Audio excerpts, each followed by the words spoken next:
Hello there, ladies and gentlemen. Sorry about that. Ladies and gentlemen. Hello there, ladies and gentlemen. Ladies and gentlemen. Hello there.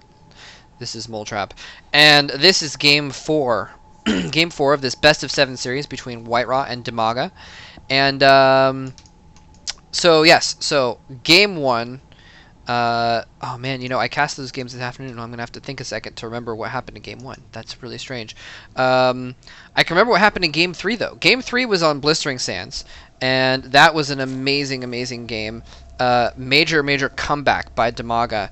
Whiteraw was all up in his base, force fielding his ramp to keep the Zerglings from running up and killing his army while he killed the main. DIMAGA killed his own rocks to... What's he going to do? Is he going to see? He sees the Nexus. Is he going to go all the way in? Apparently he's just going to run through. He's not going to try and hide his location by running his Overlord back. He's going to come up here and see what he can see at the front. Go and check out what's going on at this pylon. Watch the gateway go up and that kind of thing. Much smaller ramp on this map, by the way, although it looks like he's still probably going to do the same thing with the core here and block it with the Zealot like we see in Whiteraw do pretty much every game. Anyway, so DIMAGA taking game 3. We just saw game 2, which DIMAGA also took. Just a long macro game. Actually, whoa.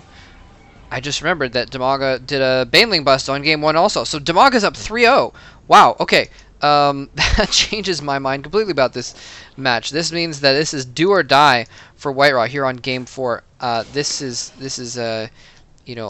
to be won by him. Otherwise, he's going to lose this show match. By the way, again, I'm not doing this officially for them. SC2vision.eu did their own cast of this, actually, if you want to watch that. Actually, I don't know where it is. I found it before, but I don't know exactly where it is. Anyway, they're the ones that put on this show match, though, so I might as well give them the credit for that. And very exciting series here. Ooh, pylon your expansion. Pool coming down first, and if the Protoss scouts you first, you almost have to put your pool down first, actually, because otherwise, well, I mean, you can't wait for the hatchery. They're going to block your hatchery almost every time. Anyway, and it's kind of a common reaction as well by putting that pool down first if you can't get it down. Anyway, it looks like he's going to take out that pylon pretty quick, though. It's not going to delay that hatch a terrible amount. So there you go. Anyway, so I'm really curious to see what Whiteraw's going to pull out here. He's getting a second gas relatively soon. He's chrono boosting out a lot of probes. So we can make sure and let's see what's he doing. Yeah, no, okay, he's getting the warp gates. Okay, there's that stalker. Yeah, so he's basically doing the same thing that he has been every match.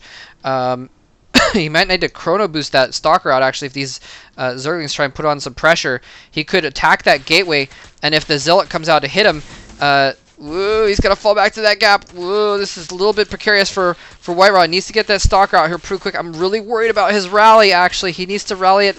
Where is he? Why is he rally it outside of the gateway instead of on the other side? That's really strange. Where it's gonna? How did that happen? That was really weird.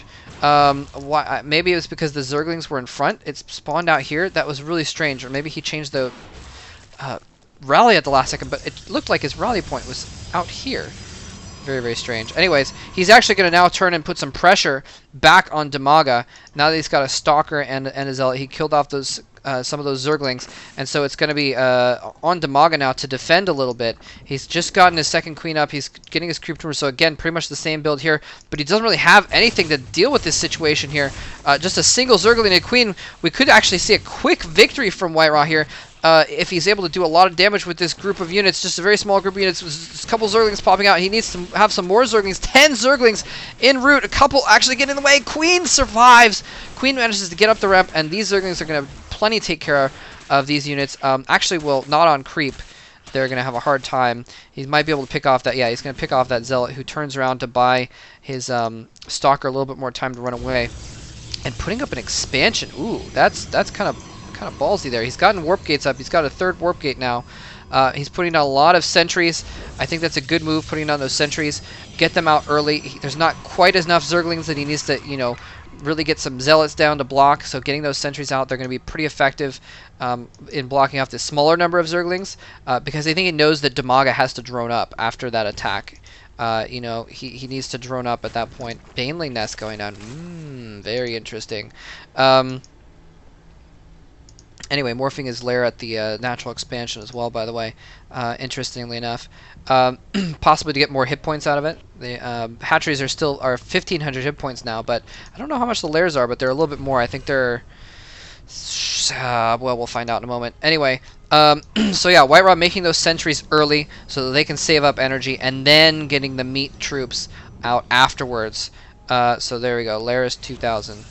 Is that, yeah, 2,000 hit points there, so an extra 500. So that makes a lot of sense because White Raw, you know, put on some pressure in game 3 and almost took out his expansion. If he wanted to, he probably could have taken out the expansion. Instead, he went into the main. But White Raw has been putting on a lot of pressure in all these games, actually. Not a lot, but some pressure, at least in all these games. So makes sense to put that extra HP there just in case. And anyway, so White Raw now has his expansion going. He's starting to build up his army. He's got, let's see, how many warp gates here? Just the 3 warp gates still. And there we see another gateway. So again, White Raw sticking with sort of low tech. Low tech, where are these banelings? I see banelings morphing. Uh-oh. Banelings are morphing. This small army is kind of moving out here. He's got a probe alongside so he can build a pylon somewhere nearby. The probe, I'm not sure where the probe's going, actually. Kind of just chilling in the main there. But DIMAGA has been doing a lot better with the creep tumors this game, so he's got a lot of creep around. Well, a little bit better, I guess I should say. Anyway, lots of creep on the ground. This pylon's going to have to be a little bit far back. Moving with a large army, though. Here comes the banelings and the zerglings coming in from behind. He's already used some of the force fields. Force fields keeping most of those banelings out, but no! They do manage to land, but those force fields are keeping the zerglings from surrounding these units. They're holding off a little bit longer, and the zealots in the gap there holding out, keeping White Raw alive in this series. More zerglings streaming in, though. Transfusion going down on both those queens, helping each other out. Keeping both of those alive so the zerglings can get in a little bit closer to those stalkers. More stalkers coming in to reinforce, but I think this attack is going to go down here. No, more zealots coming in from behind. They might be able to save those stalkers from those zerglings. The queen's going to have to fall back as well. Just a few zerglings coming in. This is a very low econ sort of pressure-based attack here, and oh no, banelings being morphed from those zerglings. I guess he wants the banelings to deal with the zealots. The banelings are going to be better against the zealots, but they're not quite going to be as effective against the stalkers, but there's no sentries critically, so it's going to make them a lot more effective in general. Here they come. Oh, so many banelings blowing up on just those 2 zealots, but he does get a couple banelings in that group, does a lot of damage to those stalkers. Now the stalkers are a little bit softened up. If you can get some zerglings in the mix now, it'd be big, but oh, White Raw is just doing so much damage. In the meantime, he's picking off all kinds of drones right now. Yeah, he's picking off tons and tons of drones. White Raw pulling way ahead in economy. Just huge income, and White Raw just rallying more forces here. These zerglings getting a nice surround on that sentry, able to kill these 2 zealots as well. There they go, but it just might not be enough here. These stalkers are just doing so much damage over time that he just hasn't quite been able to kill them off. And look at this, he's just barely... Okay, 18 zerglings are on the way. This is going to be his last hope, is for all those zerglings to pop out and for all of them to dive in at once. And there's GG coming from DIMAGA, who was trying to sneak an extra hatchery over here, by the way, but just too much pressure. Just 5, actually this one was just morphing in, it looks like. 4 warp gates, just constantly rallied, and a really nicely macroed game by White Raw, as I show his full nexuses, actually. But, you know, he had 4 warp gates. That's kind of what, well, he probably could have supported more. That's why he was getting his 5th up. But still putting a lot of pressure on, and just constantly just shoving units down DIMAGA's throat until he couldn't take it anymore. And that's pretty much what it came down to. So beautifully played, very nice pressure build there, and despite the cool banelings going in there, White Raw takes game 4, so he's still in the series. I'm going to go ahead and move on to game 5, and again, I think I said this at the beginning too, but if there's more games, then I will be putting anti-spoilers up. So, or if there's not more games, I mean, if I find out that DIMAGA wins the next one or something like that. I don't know how many games there are, actually.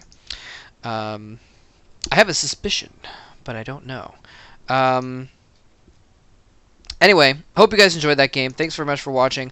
Let's go see if White Raw can continue to possibly dig his way out of a 3-0 deficit in this best of 7 show match.